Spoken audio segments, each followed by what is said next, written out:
Welcome back to 2 News Today on Dayton CW. I'm Dan Edwards. Our time now 8:19. Jamie's weekend forecast and Carrie's updated time saver traffic just minutes away. But right now, however, Tim Watts, owner and operator of the Oakwood Car Wash at Patterson and Schroeder, joins us in studio. Appreciate you being in. Thank you. All right, Tim. Hey, we've got your back when it comes to maintaining one of your biggest investments, which is your car, and which is challenging to do in the winter months. So we want to give you some helpful tips here. Now, I wanted to start out, Tim. According to the Auto Data Service, Polk, the average age of cars and light trucks on the roadways now around 10 years old.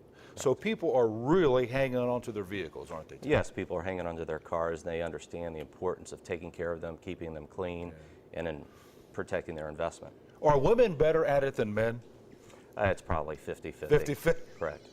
Being very diplomatic here. All right, how about washing and waxing your cars? Something so simple. With high-tech paints that we have on these vehicles now, is it still important to get a car washed and waxed? Yes, it is. It's very important to keep your finish protected by waxing it. Keeping a good coat of wax on it helps protect it and maintain it. And then washing it frequently, especially when there's salt on the car. Every 7 to 10 days, getting it washed to get the salt off the finish, because everyone understands that salt is corrosive, but not only that, it is damaging to the paint.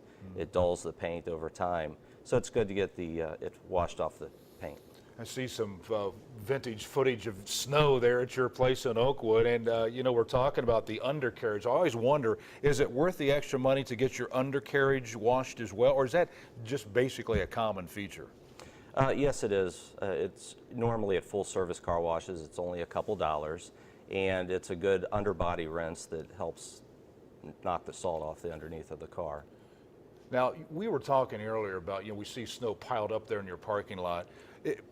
I've been guilty of this, and until you told me this, I wasn't quite sure. But you should not use broom or brushes to knock the snow off your vehicle. Right. If you have a layer of snow or salt on the car, it's not good to use a broom or brush. Because you're scratching your finish. You just think about it. In the summer, would you use a broom or brush on your car? That's true. So you're scratching it every time you do that. It's good to wash it instead, to use good detergents and water to get that layer off. And you told me that the packing in the wheel wells of the vehicles, you know, I always I hate to see that sludge and everything on my car, and I always kick it off to get it out, to dislodge it. You say that's a bad idea as well? Correct. There's more plastic trim, bumper covers. A lot of these parts are held on with clips, so if you start kicking at those, you can break trim, you can break the clips that hold the trim on. It's better to wash that out, getting a pressure gun or a water hose and rinsing the wheel wells out and breaking it, separating it from the wheel well. And it's good to get the salt off your vehicle so you don't get it on your clothes. Yes. I don't think you're going to be too busy today, according to Jamie's forecast. I hope the rain goes away.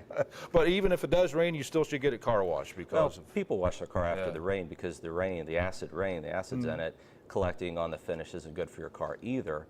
And so after rainfall, it's good to get the car washed as well. And as far as removing the salt, it won't remove the salt completely because it doesn't rain detergent. So right, gotcha. All right, Tim, thanks for joining us, and some simple tips to help us keep our cars lasting longer, which is important. Appreciate it.